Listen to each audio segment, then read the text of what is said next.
Ole Miss linebacker Chance Campbell back with us. It's been a couple of weeks since the last time we visited, the Monday before the Egg Bowl game.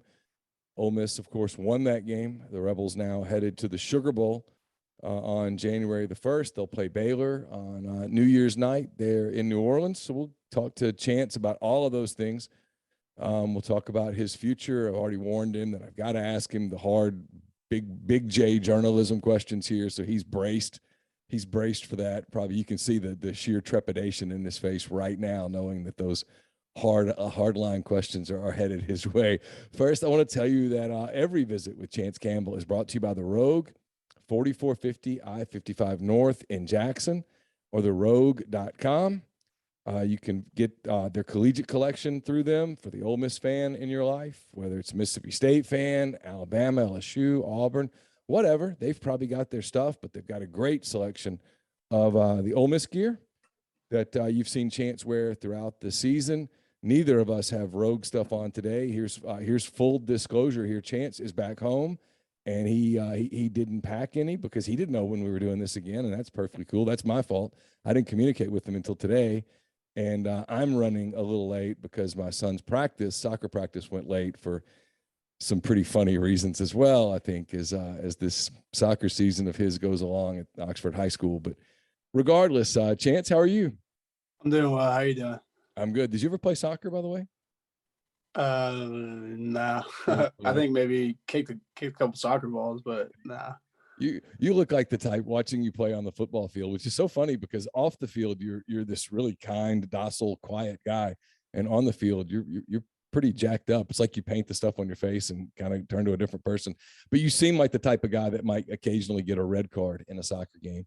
And so, his team got some red cards in Starkville the other night. Speaking of Starkville, you played in your first Egg Bowl. You guys won. I know it was probably a defensive performance you were pretty pleased with. Just your thoughts on that rivalry now that you got to experience it and getting to experience it for the first time as a visiting player in Starkville. Yeah, that was pretty cool. Obviously, outlook's always a lot better when you win.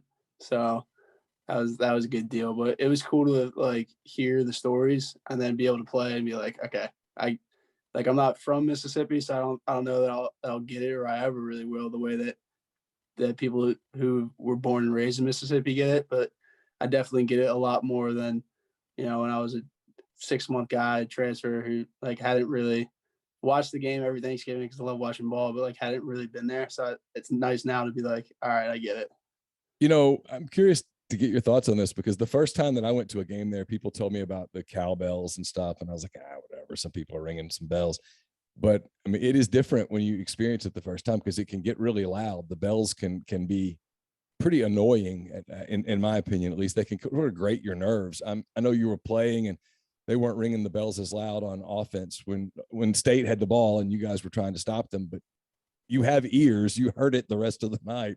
What was it like? Did you get pretty sick of bells? It's kind of funny because I actually made a joke to Coach Derek, and I made a joke to my parents. So I'm back home right now in Maryland, and we had I don't know if guys are super familiar with the cicada deal. They're 17-year brood, and the cicadas make the cowbells look like you're golf clapping. The cicadas are buzzing. People were calling 911 because they thought car alarms were going off. So right. Yeah, the cicada. We had them pretty bad here, and I live in a decently wooded area. So they were loud all the time. So it was kind of funny because I was like, yeah, I don't know that the cowbells really have anything on the cicadas. So they were loud, but I think I was well prepared from that. So you guys win that game, and then you shut it down for a few days because you have to wait and see what happens. Were you going into the weekend last weekend with any expectations? Were you cheering for Alabama, hoping that would get you into the Sugar Bowl, or were you just kind of, we'll just see where we go? Yeah, talking to guys, I think guys were had a good feeling we'd make a New Year's Six, regardless of however the weekend shook out. And so I'd never been to a bowl game. And so the idea that I go from never being to a bowl game to a New Year's Six, all of the ones that we were projected potentially to go to were pretty nuts to me. So like I didn't really go in with any expectations or hopes. Like, I mean, I watched all the games because I love watching ball, but like I wasn't like on the edge of my seat rooting for Bama, hoping that made like us go to a certain bowl, because I know how crazy the whole thing can be with like selections deal. So I was kind of just enjoying the game and knowing that like however it shook out, we get to go to somewhere like pretty cool, and just happened to work out that we get to go to the Sugar Bowl, which is awesome. Yeah, I was going to ask you, you've never been to a bowl game. You go through this kind of life adventure here where you leave, I don't know, the relative comfort and security of Maryland to go to a completely different place, and COVID makes it where it's kind of sight unseen a little bit, and you here you are, you're going to wrap up this season at Ole Miss. I'll find out in a little while whether it's or ask you about whether it's your first or second or whatever season at Ole Miss, but you're going to wrap it up in New Orleans in the Sugar Bowl against, as a 10-2 team, first 10-win team in regular season history and Ole Miss history. And you're going to play against the Big 12 champs, Baylor, and in the Superdome, all that stuff. I don't know, man, a part of me, if I'm thinking from your perspective, this kind of has to feel somewhat surreal, right? I mean, all this happened in a pretty short period of time. Yeah, it's all kind of nuts because when you draw it out and you put it on paper and you wonder what's the best case, what's the worst case. Like when you put best case down, it like I don't even know that in the moment you could think that this would be something that, we go like being on a team that's 10-2, which is just awesome. Like being around really good dudes and players and really good coaches, and then getting to go to the Sugar Bowl, which is actually kind of funny. My dad played in the Sugar Bowl when he was at Penn State. So that was 40 some years ago. So it's Oh, just like, right. That's wild. yeah. So just like the way that ends up happening, like it's all just kind of nuts. So like sometimes I gotta like take a step back and be like, wow, this is like what we're doing as a team is like pretty cool. But then it gives you like more incentive to go finish it the right way, because 11-2 sounds a whole hell of a lot better than 10-3. So Have you ever been to New Orleans? never been to New Orleans, never been to Louisiana, never been to a bowl game. So like I'm really excited. Yeah, I bet you're going to check a lot of first. Have you guys talked about, I know Kiffin was on the road recruiting today. There's, coaching stuff that's happening, all that. Have y'all even gotten into a schedule as to when you're going to sort of resume practicing and a little bit of bowl prep and stuff? Yeah, like we have our workouts that are going on that we had last week, and then this week too. We got some workouts because the guys are finishing up finals, and how all that's going, and then we'll start practicing the week after. So we'll get that up and going, and I'm sure guys have already probably cut on a little bit of tape, and if they hadn't watched the Big 12 championship, and kind of get that going, because we have some time, but kind of it'll sneak up on you, I think. Did you watch the Big 12 game? I did watch that game. Yeah, that was a wild finish.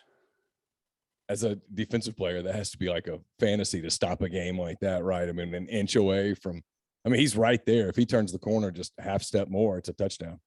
Yeah, I was like kind of like whenever you see, I don't know, like I feel like playing defense, then you appreciate good defense. Like one, how hard it is to make a goal line stand, and then that individual effort, like that actual play. I was like talking to was watching it with my dad and my brother. I was like, if he goes and cuts him, and he falls forward and gets the end zone. If he goes and tries to throw a shoulder, like he doesn't make it. Like I don't think there's any other better way to make the tackle that he did. Like had to take the perfect angle. Like it was, I don't know, that play was like pretty impressive. So I was like, I got caught nerding out over that for a second. Were you surprised, by the way? Because Georgia's had this defense all season that's been just like impenetrable. They've got so many NFL players on that defense. Were you surprised that, you played against Alabama, you know how good Bryce Young is, but still, were you surprised that Alabama was able to sort of have their way offensively at times? Yeah, I think like I didn't have like these crazy expectations. I talked to a buddy of mine what he thought, and I'd like to say like I called it. Like I figured out. I thought Georgia might play a little bit differently defensively, so I don't think I would have expected to go like that. But I mean, having played Alabama, like you said, I could see how explosive they can be at times, and when they're gelling. I knew that they have a tempo portion like that they can use when they need to, and the way that they stretch the field can. If they were gonna be a team to go against Georgia's defense, I thought that they had a good setup for that. But I wouldn't have guessed what it ended up being. So I was like kind of watching it, and I was surprised, as I would say most people. So you're going to head back at some point soon and start practicing, and then it'll be the holiday, and then you guys will report to New Orleans, and you'll have your week there, and you're going to play in the Sugar Bowl, which is all super cool, and I'm really fired up for you. But you've got a decision to make, and I know people are curious about where you are in the decision-making process, if you've made a decision about whether to come back or not. I guess this is the hard-hitting portion of our interview, and I'm saying that facetiously. Have you decided at all what you're planning to do after the Sugar Bowl's over? No, I just right now, like, just taking in all the information from both sides, um, and just like trying to put everything down on paper. And I'm actually kind of glad I got to come home because I rely pretty heavily on my parents and particularly my dad because he's good with like mapping stuff out, and then just making a decision. But the cool news is like I have another year. Like a lot of guys, at first I was like pretty burning with the decision. And I was like pretty. I was kind of getting at me a little bit, but like kind of getting outside of myself. It's neat that I have another year because of COVID. Like had that not happened, like I wouldn't have another year. And so like that's cool that I like have a choice to make. So I'm right now pretty like I know it's probably not the I don't know if everyone believes me, but I'm in the middle and like pretty undecided, and I'm just gonna kind of take my time with it. You know, if I hadn't spent this time with you every week over the last, I don't know, what's it been, 3 months? I think this is our 14th or 15th episode of this. I wouldn't believe you, but having talked to you all year, I do think that's kind of the way you think. I mean, you're a pretty pragmatic guy, and you sort of take things. I think you did, and I think the fact that it was such a new season, and please stop me if I'm wrong. I think that it was such a new season and such a new experience for you, playing in a new place. And like the first time, your first game was against Louisville, and then boom, you guys 5 days later, you're playing a game, and then you're right into conference play with, well, you had Tulane, and then you had the open date, and then it's boom, it's Arkansas, and then it's Alabama, and you just kind of go on, and all of those were brand new experiences and new places to play and new people to play against and new uniforms to see. And so I think you kind of approached it one game at a time, and then you look up and the season's kind of done. And I don't know, I'm going to guess that you anticipated that you would play well this season and that you would have a successful year, but I'm kind of guessing chance that maybe it went even better than you thought it would, that it was maybe more fun than you thought it would be, that it was more fulfilling than you thought it would be. I'm asking, I'm not saying, I'm just kind of curious. Yeah, I think like, and this is like I'm trying to figure out like the best way to phrase it, but I think just being like just calling it what it is. I haven't been on a winning record team in college, and just that experience and the guys. I don't know. I mean, yeah, I got my Twitter back and sent out a tweet thanking Ole Miss because really I am super thankful for this experience. Then I deleted it, but so I haven't been able to see like some of the stuff, but I know guys talk about like being a close team and like that, like that's not lip service, so that's really neat. So like that gets said a lot, and it's not always the case of being a part of a team where it is the case. Like that's special, and then you kind of tack that on with like a coaching staff who like really does care about the guys, and that's unique too. And then you like, tie that all up in a bow, and you have a 10-win season, something that Ole Miss hadn't done, which like that's really cool. So to be a part of like history, like that's something that you hope for when you set out. Like you play in a tough schedule, and I think we had a shot to beat every team, and every team had a shot to beat us. So you don't set your expectations short, but the season's grueling. So to say that you came out with 10 wins and a shot to go get an 11th, like, yeah, like I think I'd be lying if I said that wasn't like a bit surprising. Yeah, it's one of those things where, right, there's what, 100 and I don't know, let's call it 130 teams, and maybe I'm off a couple, but there probably aren't but 5 or 6 that wouldn't trade places with you. I mean, Georgia or Alabama would probably say, no, we're good. But everybody else in the SEC would say, yes, sign us up. And that says something in a league as good as this one, like you talked about. I mean, where you play against, your game against Arkansas was a 1-point game, and your game against Tennessee came down to the final minute, and you guys were in the Auburn game until late. And I mean, there's, just on and on. I mean, we could keep doing it all the way to the Mississippi State game with all the intensity that's involved in that. And 13 of the SEC teams are going bowling, which is a incredible number. So for you guys to be where you are, it's a remarkable accomplishment. I'm curious, as we kind of start to wrap up, the decision, is it one that you have to decide, do you want to try to play pro now, or is it, can I improve my professional stock, or is it just, do I want to take advantage of being able to have that one more year of the college experience that guys like you, I think, are smart enough to sort of treasure?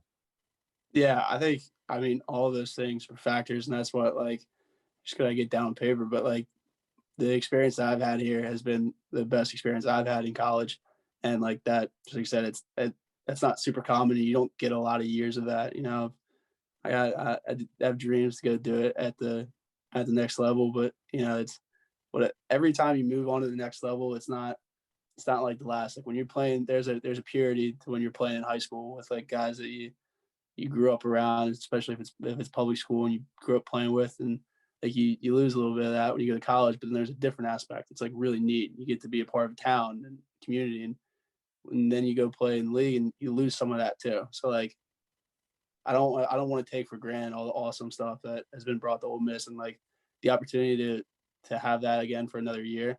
Like that's really neat. So like that's huge on the table. But like I also do have aspirations to go play at the next level. So like figuring out, is like, is now a good time? Is this something that I'm ready to go do? Like there's that too. So it's really just, you know, it's funny. I don't want to sound like I have it come off the wrong way, but like I was pretty upset at first because I was like, this is such a hard decision to make. But like, you know, taking a step back and being thankful, it's like, yeah, this is a good problem to have if this is what you consider a problem.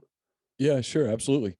All right. Well, I'll quit beating you up about it. We'll ask you about it again, probably after the Sugar Bowl, of course. But we'll talk to you probably one more time between now and when the game rolls around. We'll talk to you after you've had a chance to practice a little bit and see Baylor's offense on film and some of those things, and talk about your I don't know. We'll talk about the holiday and all that stuff. But for now, really appreciate the time, and enjoy your family time there in Maryland. Tell your dad I said hello, and we'll look forward to talking to you again soon. Absolutely. Thank you. Thanks, Chance.